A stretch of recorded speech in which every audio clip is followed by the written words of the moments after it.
ओम शांति। क्या कलयुग का अंत नज़दीक है? आज जो हालात हम देख रहे हैं, आज का समय बहुत परिवर्तनशील लगता है। हर दिन अखबार या टीवी कुछ न कुछ ऐसा देखने में तो मिलता है जो दिल को दुखी कर देता है। कहीं युद्ध, कहीं प्राकृतिक आपदा, कहीं भाई भाई में लड़ाई और कहीं घर परिवार टूटते हुए दिखाई दे रहे हैं। लोग अक्सर पूछते हैं, क्या ये सब संकेत हैं कि कलयुग का अंत नज़दीक है?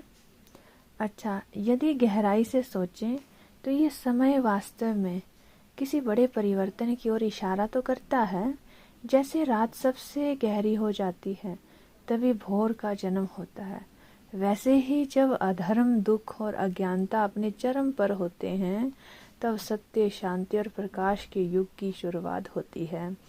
धर्म ग्रंथ में भी वर्णन है कि समय एक चक्र की तरह चलता है। जैसे 4 मौसम आते हैं वैसे ही 4 युग भी आते हैं। सतयुग, त्रेता युग, द्वापर युग और फिर कलयुग, और फिर ये चक्र दोबारा शुरू होता है। आज जो हम कलयुग के अंतिम चरण में देख रहे हैं, मनुष्य परिवर्तन, पर्यावरण का संकट, मानसिक तनाव, ये सब उस गहराती रात की निशानियां भी दिखाई दे रही हैं जो सुबह से पहले आती हैं। जैसे उदाहरण के लिए आपको बताते हैं, आज का समाज भौतिकता की दौड़ में इतना उलझ चुका है कि आत्मिक शांति को खो चुका है। पहले एक परिवार में साथ बैठकर खाना पीना, एक दूसरे की बात सुनना, बच्चों को संस्कार देना, ये स्वाभाविक बात थी। आज मोबाइल, स्क्रीन और सोशल मीडिया में उन आत्मिकता को छीन लिया है। रिश्ते अब फॉरवर्ड मैसेज तक सीमित रह गए हैं। जैसे उदाहरण आपको बताते हैं, प्रकृति की हालत देख लीजिए। जंगल कट रहे हैं, नदियां सूख रही हैं, मौसम असामान्य हो रहा है। ये सब मानव के कर्मों का ही परिणाम दिखाई दे रहा है।